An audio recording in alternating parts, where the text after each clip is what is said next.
하나님 말씀은 아모스서 5장 18절부터 27절 말씀까지입니다. 제가 봉독합니다. 화 있을진저 여호와의 날을 사모하는 자여, 너희가 어찌하여 여호와의 날을 사모하느뇨? 그날은 어두움이요 빛이 아니라 마치 사람이 사자를 피하다가 곰을 만나거나 혹 집에 들어가서 손을 벽에 대었다가 뱀에게 물림 같도다. 여호와의 날이 어찌 어두워서 빛이 없음이 아니며 캄캄하여 빛남이 없음이 아니냐.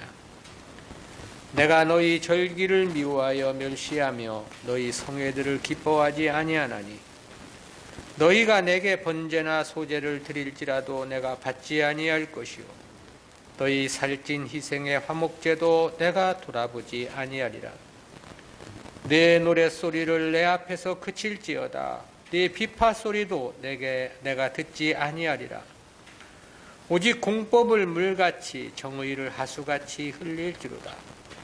이스라엘 족속아, 너희가 40년 동안 광야에서 희생과 소제물을 내게 드렸느냐? 너희가 너희 왕 식굿과 너희 우상 기운 곧 너희가 너희를 위하여 만들어서 신으로 삼은 별 형상을 지고 가리라. 내가 너희를 다메섹 밖으로 사로잡혀 가게 하리라. 이는 만군의 하나님이라 일컫는 여호와의 말씀이니라. 아멘. 여호와의 날의 심판 경고라는 제목으로 말씀을 듣겠습니다. 지난주 살펴본 압달락 1절부터 17절은 아모스의 애가를 통해서 북이스라엘을 향한 하나님의 심판의 확실성을 보도한 내용이었습니다. 이어진 본달락은 북이스라엘 백성들이 사모했던 여호와의 날에 대한 심판 선언과 함께 거짓된 예배를 경고한 부분입니다. 이와 같은 본달락은 구속사적 교훈까지 크게 셋으로 구분해서 살펴보겠습니다. 첫 번째는 멸망의 심판이 시행될 여호와의 날입니다. 심판이 결행될 여호와의 날에 대한 18절부터 20절까지는 내용상 넷으로 요약이 됩니다. 그중 첫 번째는 여호와의 날에 대한 왜곡된 인식입니다. 여호와의 날의 심판과 관련해서 가장 먼저 지적한 말씀이 그날을 왜곡되게 인식했던 북이스라엘을 지적한 말씀인데요. 18절 상반절 말씀입니다. 화 있을진저 여호와의 날을 사모하는 자여, 너희가 어찌하여 여호와의 날을 사모하느뇨? 여기서 화 있을진저라고 한 이 말씀의 대상은 심판의 대상으로서 북이스라엘을 가리킨 말씀이죠. 근데 저들이 여호와의 날을 사모했다, 그렇게 말씀했습니다. 그러니까 당시 북이스라엘은 이 여호와의 날을 자신들에게 승리와 영광을 가져다주는 날로 생각을 하고 있었던 겁니다. 즉 자신들의 대적을 하나님께서 무찔러 주시고 영원한 안식과 평안을 이루어 주시는 날로 그렇게 생각을 했다는 거죠. 그러나 구약성경 여러 곳에서 여호와의 날은 이방의 심판을 가리킨 내용도 있지만 이스라엘의 멸망의 날로 언급되고도 있습니다. 그러니까 북이스라엘은 선민으로서 마땅히 요구되는 바 의로운 삶은 살지도 않으면서 선민의 특권만을 기대하고 있었다고 그렇게 말할 수 있겠습니다. 특히 당시는 북이스라엘 역사상 유례없는 번영과 형통을 구가했던 시대라고 그랬습니다. 때문에 저들은 그러한 부요와 형통이 하나님께서 주신 축복이라고 생각하며 고무되어 있었다, 그렇게 말할 수 있겠습니다. 그러므로 심판의 날로 명명되었음에도 불구하고 도리어 그날을 축복의 날로 생각하고 그날을 사모하고 있었다라는 거죠. 그런데 이러한 일들이 사실 오늘날에도 그대로 이어지고 있습니다. 무조건 성도 수 많고 교회만 크면 성공이라는 인식이 바로 이와 같다고 말할 수 있겠습니다. 재물만 많으면 하나님의 축복이라고 생각을 하고 있는 거죠. 때문에 저들도 북이스라엘과 똑같이 자신들의 잘못을 도무지 깨닫지 못할 것이고요. 그러면서도 엉뚱하게 주님의 재림의 날을 기다리고 있기도 하죠. 그야말로 엉뚱하기 그지없고 한심하기 짝이 없는 형국이 아니냐, 그런 생각을 해봅니다. 그야말로 진리를 모르면 어쩔 수 없는 생각이란 현상이라는 그런 생각을 해보게 됩니다. 두 번째는 여호와의 날의 실상에 대한 첫 번째 비유입니다. 18절 하반절 말씀이죠. 그날은 어두움이요 빛이 아니라. 이는 여호와의 날이 어떤 날인지를 가장 먼저 알려주신 비유입니다. 그날은 빛이 아니라고 그랬습니다. 어두움이라고 그랬죠. 여기서의 어두움은 심판의 날이며 멸망의 날이며 비극의 날일 것임을 나타낸 하나의 비유입니다. 그리고 빛은 구원의 날이고 승리의 날이며 영광의 날을 상징한 표명이고요. 이처럼 빛과 어두움을 대조시키는 표현은 성경에서 자주 인용되는 비유입니다. 그러니까 여호와의 날은 승리와 영광의 날이 아닌 것입니다. 반대로 심판의 날이며 멸망의 날인 거죠. 그런데 이스라엘은 그 날을 사모했다는 거잖아요. 깨닫지 못함의 무지가 얼마나 끝도 없이 한심하고 바보 같은 일인가를 생각하게 하는 대목입니다. 세 번째는 여호와의 날의 실상에 대한 두 번째 비유인데요. 19절입니다. 마치 사람이 사자를 피하다가 곰을 만나거나 혹 집에 들어가서 손에 벽을 대었다가 뱀에게 물림 같도다. 아모스는 여호와의 날의 실상을 밝히기 위해서 네 가지 구체적인 상황을 예를 들었습니다. 첫 번째는 어떤 한 사람이 사자를 만난 상황입니다. 즉 사자를 만난 사람이 목숨을 구하기 위해 이리 뛰고 저리 뛰며 몹시 당황해하는 상태를 묘사했습니다.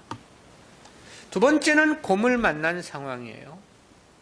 허겁지겁 도망쳐 사자를 따돌렸다고 생각을 했을 때입니다. 그런데 그때 다시 곰을 만났다는 거예요. 이 고대 근동에서 곰은 사자와 함께 가장 위협적인 동물로 알려져 있습니다. 그러면서도 사자보다 곰을 더 무서운 짐승으로 여겼다고 전해지던데요.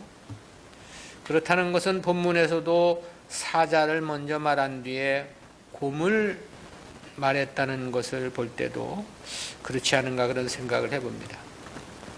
저는 사자를 피하느라 기진맥진한 상태였겠죠. 그런데 곰을 만났으니까 더욱더 위험에 처한 것은 당연한 일일 겁니다. 그런데 그 곰도 어떻게 해서 하여튼 피한 겁니다. 그러기에 세 번째 제시된 상황이 집에 들어가서 그랬습니다. 그야말로 구사일생으로 겨우 목숨을 부지하고 집에까지 피신하게 된 거죠. 헐레벌떡 뛰어오느라 숨이 차서 손에 벽을 대고 이제는 살았다고 안도의 한숨을 쉬는 찰나였던 거죠. 근데 거기서 네 번째 상황을 맞게 된 건데요. 그게 바로 뱀에게 물린 상황입니다. 그러니까 사자에게 쫓기다가 다시 곰에게 쫓기고 결국은 피했다 싶었는데 뱀에게 물려 죽게 되었다. 그런 뜻이죠. 이는 그토록 북이스라엘이 사모했던 여호와의 날은 피할래야 피할 수 없는 진퇴유곡의 절망의 날일 것임을 비유한 말씀입니다. 그럼에도 그 날을 학수고대하며 사모했다는 거죠. 이 진리에 대한 무지와 무식의 이 함정인 거죠. 왜곡된 깨달음은 결국은 사자를 피하다가 곰을 만나고 곰을 피하다가 뱀에 물려 죽는 꼴과도 같다. 그런 의미이기도 합니다. 네 번째는 여호와의 날의 실상에 대한 세 번째 비유입니다. 20절입니다. 여호와의 날이 어찌 어두워서 빛이 없음이 아니며 캄캄하여 빛남이 없음이 아니냐. 이 역시 여호와의 날은 기쁨의 날이 아니라 심판의 날, 고통의 날일 것임을 가리킨 비유인데요. 본절은 구원을 빛으로 심판을 어두움으로 표현해서 여호와의 날이 빛없는 어두움이 아니냐는 수사학적 의문문입니다. 이 중 상반절에서 언급된 어두움에 해당하는 히브리어 호세크라는 단어는 빛에 반대되는 일반적인 어두움을 가리키는 단어입니다. 그런데 하반절에서 캄캄하여로 번역된 히브리어 웨아펠이라는 단어는 더 극심한 어두움이나 영적 어두움을 가리키는 단어입니다. 이처럼 본절은 두 문장으로 되어 있으면서도 동일한 주제를 반복하는 평행법으로 구사된 겁니다. 그러면서도 뒤의 문장이 앞의 내용을 더욱 강화하는 점층적인 평행법을 사용하고 있습니다. 즉 전반절은 여호와의 날이 빛이 없는 어두움의 상태, 다시 말하면 흑암과 같은 물리적인 절망적 상태를 나타냅니다. 그런데 하반절에서는 한 걸음 더 나아가서 북이스라엘이 선민의 자격을 박탈당하고 하나님과의 관계가 단절되는 영적 심판을 강조한 말씀입니다. 그런데도 저들은 그날을 사모했다는 것인데요. 그야말로 그것은 역대급 아이러니라고 말하지 않을 수 없겠죠. 멸망의 날을 축복의 날로 기대하며 사모했기 때문에 그렇습니다. 깨닫지 못한 무지가 빚은 역대급 모순이다. 그렇게 평가할 수 있겠습니다. 오늘날도 주님이 오시면은 휴거할 것이라고 기대를 걸고 주님 오실 때까지 살아있기를 바라서 운동을 열심히 한다는 어느 장로의 말을 들어본 적도 있는데요. 참으로 무식한 일입니다. 황당한 일이죠. 왜냐하면 성경에서 주님의 오심은 이 세상을 심판하기 위해 오시는 것이고, 만일 그때까지 살아있다면 그는 하나님 백성이 아니기 때문에 그렇습니다. 왜냐하면 심판이 이루어지기 이전 계시록에서 보면 하나님 백성들은 이미 다 구원에 이른 상태로 말씀해 주고 있거든요. 깨닫지 못한 무지가 빚는 그야말로 역대급 아이러니다. 그런 생각을 해보게 됩니다. 두 번째는 위선적 예배에 대한 심판 경고입니다. 이에 대한 21절부터 27절은 내용상 크게 둘로 요약이 됩니다. 첫 번째는 오염된 예배에 대한 지적인데요. 왜곡되고 그릇된 종교 행사를 지적한 21절부터 25절까지는 내용이 다섯으로 요약이 됩니다. 첫 번째는 오염된 절기와 성회에 대한 지적인데요. 21절입니다. 내가 너희 절기를 미워하여 멸시하며 너희 성회들을 기뻐하지 아니하나니. 여기서 절기는 이스라엘 3대 절기, 즉 유월절, 오순절, 초막절을 가리킴이죠. 이 중 유월절은 출애굽을 기념하여 7일 동안 무교봉을 먹으며 지켰던 절기를 말합니다. 때문에 이 날에 대해서는 무교절이라 그렇게 부르기도 합니다. 오순절은 이스라엘의 40년 광야 생활을 마치고 가나안 땅에 정착한 뒤에 만나가 그치고 첫 곡식을 먹은 것을 기념하여 지키는 절기입니다. 때문에 이 날을 초실절 또는 맥추절 또는 칠칠절이라 그렇게 부르기도 했는데요. 6월절 다음에 일주일이 7번 지나간 다음 날에 오순절이 열리는 것이기 때문에 이 칠칠절이다. 77하면 77이 49일이잖아요. 그 다음 날에 오순절이 열리기 때문에 칠칠절 또는 오순절 그렇게 불렀던 겁니다. 초막절은 역시 이스라엘이 40년 광야 생활 동안 지켜주신 하나님의 은혜를 감사하며 기념하는 절기입니다. 다른 말로는 수장절 혹은 장막절이라고도 불렀습니다. 그런데 북이스라엘이 지키는 이러한 절기를 하나님께서 미워하며 멸시하실 것이라고 했습니다. 이 중에 미워하며에 해당하는 원어적 개념은 증오하다, 혐오하다라는 뜻이고요. 멸시하며에 해당하는 원어적 개념은 업신여기다, 비난하다, 거절하다라는 뜻입니다. 그리고 성회들을 기뻐하지 아니하나니라고 했는데 여기서의 성회는 모든 종교 집회를 총칭한 표현입니다. 그러니까 북이스라엘의 모든 절기나 집회를 하나님께서 받지 않으실 것을 말씀하신 것이죠. 당시 저들이 드렸던 예배는 예배가 아니라는 것을 천명하신 거죠. 오늘날 우리가 예배를 예배답게 드려야만 하는 이유입니다. 예배는 드린다고 다 되는 것이 아니기 때문입니다.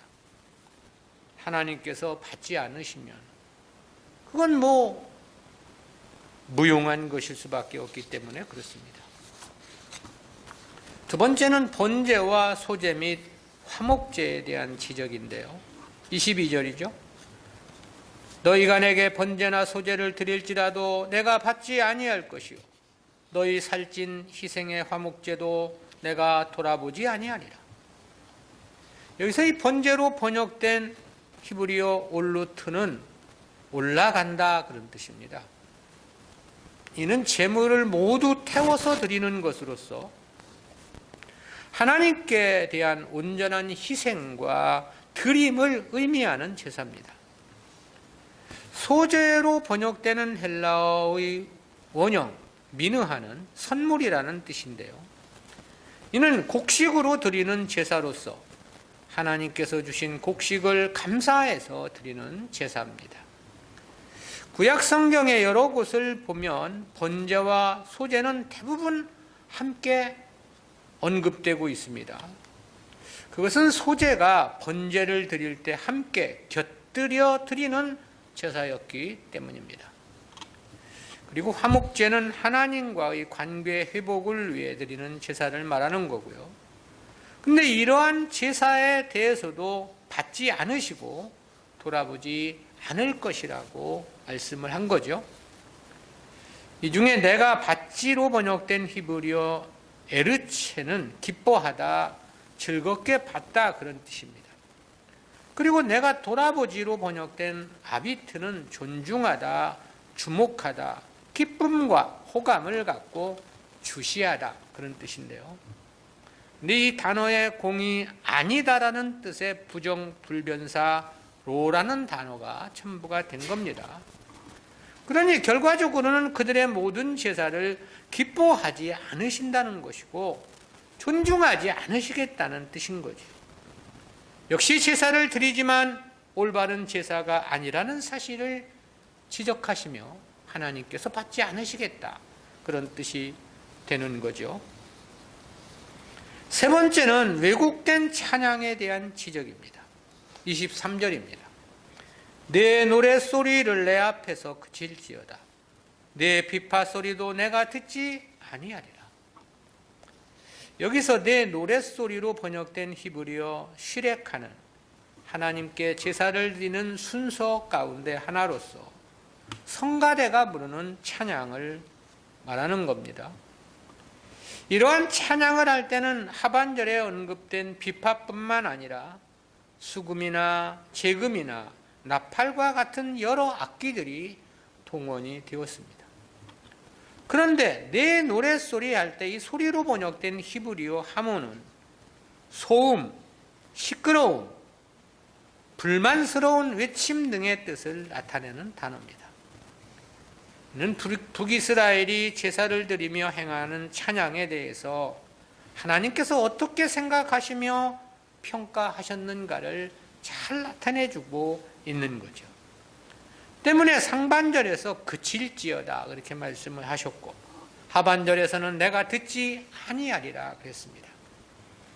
여기서 그칠지어다에 해당하는 원어적 개념은 동작의 중단만을 나타내는 단어가 아닙니다. 쫓아버리다, 치우다, 제거하다라는 등의 의미도 가지고 있는데요. 저들이 부르는 찬양을 하나님께서 얼마나 역겨워 하시는지를 생생하게 드러내주고 있는 것입니다. 그러니까 찬양 또한 무작정 한다고 되는 것은 아닌 것입니다. 하나님께서 기뻐 받으시는 찬양이어야 함이 힘이 중요함을 깨닫게 되는 거죠. 네 번째는 정의 구원에 대한 요청인데요. 압달락은 절기와 제사와 찬양에 대한 잘못됨을 지적하신 말씀이었습니다. 그리고 이어진 본문은 그보다 중요한 것이 삶이 바뀌어야 함을 지적하신 말씀이에요. 24절이죠. 오직 공법을 물같이 정의를 하수같이 흘릴지로다. 이 본절 말씀은 패역한 사회의 불의함 때문에 고통받는 사람들이 즐겨 부르는 노래로 알려져 있습니다. 즉 정의로운 사회를 갈망하며 자신의 삶의 자리에서 정의 구원을 위해 몸부림치는 자들이 애송하는 유명한 구절이었다고 전해지는 거죠. 앞에 7절에서는 공법을 인진으로 변하며 정의를 땅에 던지는 자들이라고 말씀을 하셨는데요. 근데 여기서는 이를 물같이 하수같이 흘릴 것을 말씀하신 것입니다. 하나님의 바른 뜻을 깨닫고 실행함으로 선하고 의로운 사회를 구현해야 할 것을 요구하신 것이죠. 다시 말하면 중요한 것은 제사나 찬양이 아니라는 겁니다. 삶이 잘못되면 모든 것은 다 무용한 것이라는 그런 말씀인 거죠. 다시 말하면 하나님 뜻에 합당한 올바른 삶을 권고하신 것이다. 그렇게 말할 수 있겠습니다. 다섯 번째는 출애굽 이후 광야 생활 당시의 회상인데요. 25절이죠. 이스라엘 족속아 너희가 40년 동안 광야에서 희생과 소제물을 내게 드렸느냐. 이는 과거 이스라엘의 광야 생활을 회상한 말씀입니다. 당시 이스라엘이 하나님께 제사를 드린 바 있었지만 그때도 하나님께서 그들의 제사를 받지 않으셨다는 것을 추억한 말씀인데요. 실제 출애굽한 이스라엘이 광야에서 하나님께 제사를 드린 사례는 여러 군데서 발견이 됩니다. 그러나 그들은 모두 광야에서 죽임을 당하고 말았습니다. 때문에 바울은 광야에서의 이스라엘의 신앙생활을 그렇게 평가를 했습니다. 고린도전서 10장 5절입니다. 그러나 저희의 다수를 하나님이 기뻐하지 아니하신 고로 저희가 광야에서 멸망을 받았느니라. 즉 아모스 선지자는 이스라엘의 광야 생활을 근거로 당시 북이스라엘의 범죄의 심각성을 지적한 것입니다. 그때 이스라엘도 광야에서 다 멸망을 받았는데 현재의 북이스라엘은 그보다 더하다는 그와 같은 지적인 것이죠. 예배를 드린다 해서 되는 것은 아니라는 것입니다. 찬양을 부른다고 되는 것 역시 아니라는 거죠. 삶이 바뀌지 않는다면 백약이 무효라는 뜻입니다.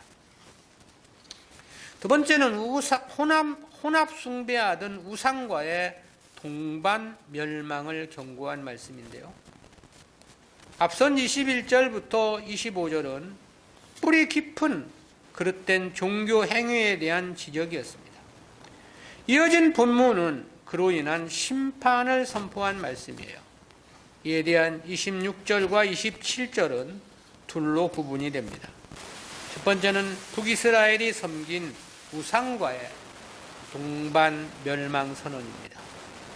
26절이죠.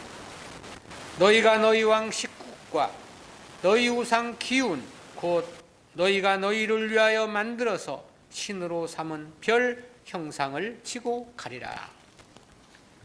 여기서 너희 왕으로 지목된 식굿에 해당하는 히브리어 식굿이라는 단어는 장막이나 신당이라는 뜻을 나타내는 단어입니다. 70인 역에서는 식굿을 몰렉의 장막이라고 번역을 했고요. 기운으로 번역된 히브리어 키운은 본래 우상을 나타내는 단어인데요. 이는 아수르와 바벨론에서 숭배되는 나무를 조각하여 만든 우상으로 알려져 있습니다. 즉 식굿과 기운은 별자리나 특정한 별을 우상으로 섬기는 이방 종교에서 천상의 왕이면서도 동시에 우상으로 섬겼던 것들입니다. 그런데 북이스라엘이 이러한 우상을 섬겼음을 지적한 것입니다. 때문에 스데반 집사는 사도행전 7장 42절에서 이스라엘이 하늘 군대를 섬겼음을 지적한 바 있습니다. 그런데 혹자는 이러한 천체 숭배가 메소포타미아에서 가나안 지역으로 흘러 들어왔고 유일신을 섬기는 이스라엘 백성들을 오염시킨 것이라고 그렇게 말을 하고 있는데요. 그런데 아모스는 자신들이 신으로 삼은 별 형상을 지고 가리라 그랬습니다. 이는 그로 말미암아 당할 하나님의 심판을 경고한 거죠. 실제 우상을 지고 간다는 그런 뜻이 아니고요. 그 우상을 섬긴 죗값을 짊어지고 이방의 포로로 끌려가게 될 것이라는 의미인 것입니다. 하나님께 대한 예배의 변질은 반드시 심판이 필연일 수밖에 없다는 그러한 교훈을 던져주는 말씀입니다. 두 번째는 멸망의 구체적인 선언인데요. 27절입니다. 내가 너희를 다메섹 밖으로 사로잡혀 가게 하리라. 이는 만군의 하나님이라 일컫는 여호와의 말씀이니라. 이는 북이스라엘이 하나님의 심판에 의해 멸망하고 백성들이 이방의 포로로 끌려갈 것이라는 그런 의미입니다. 근데 북이스라엘이 포로로 끌려갈 장소에 대해서 다메섹 밖이라고 말씀했습니다. 이는 다메섹 너머라는 그런 뜻이거든요. 근데 이 다메섹은 수리아의 수도였습니다. 아모스 당시 근동 세계는 아수르나 바벨론이 아직 대국을 형성하지 못했던 시기입니다. 때문에 그 당시는 오히려 수리아가 가장 무서운 세력으로 인식이 되었는데요. 그런 점에서 북이스라엘이 수리아의 수도였던 다메섹 너머로 포로가 되어 끌려갈 것이라는 것은 가히 상상이 안 되는 일이기도 했습니다. 따라서 이는 하나님께서 예비하신 심판이 당시로서는 상상할 수 없는 무서운 심판일 것임을 나타낸 것이라고 말할 수 있겠습니다. 수리아를 지나쳐 멀고 먼 이방으로 끌려갈 것이라는 의미가 되기 때문입니다. 다메섹 너머까지 끌려간다는 것은 다시는 되돌아오지 못하는 절망을 가리킴이기 때문에 그런 것이죠. 회복 불가능하다. 그런 거죠. 우리는 이러한 말씀에서 두 가지 구속사적인 교훈을 생각해 봅니다. 첫 번째는 예배는 드림보다 예배를 받으시는 하나님 마음이 중요하다는 교훈입니다. 그것은 이스라엘의 모든 절기와 성회를 미워하며 기뻐하지 않을 것이라고 하신 말씀에 함유되어 있는 교훈이죠. 21절에서 하나님은 내가 너희 절기를 미워하여 멸시하며 그랬습니다. 그리고 다시 너희 성회들을 기뻐하지 아니하신다고 말씀하셨습니다. 여기서 미워하며에 해당하는 원어적 개념은 증오하다, 혐오하다라는 뜻이라고 했죠.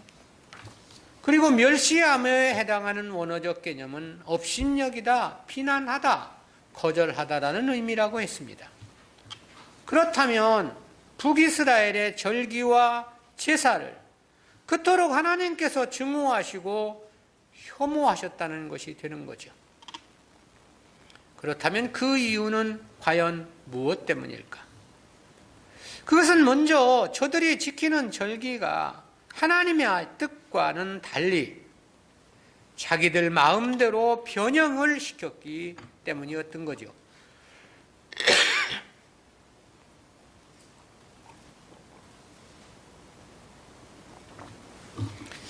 이와 관련한 내용은 열왕기상 12장 25절부터 33절까지에 자세히 기록되어 있습니다.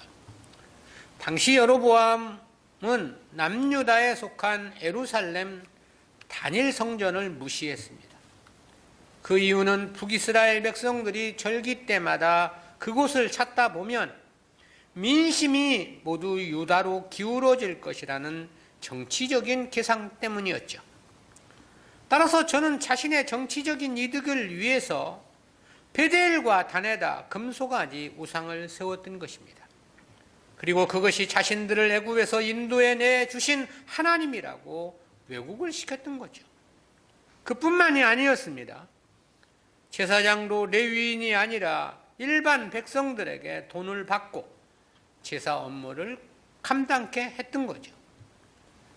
그리고 추수절이 가까운 7월 15일이었던 초막절을 백성들의 편의를 위해서 이 추수절이 훨씬 지난 8월 15일로 지키도록 변경을 시키기도 했습니다.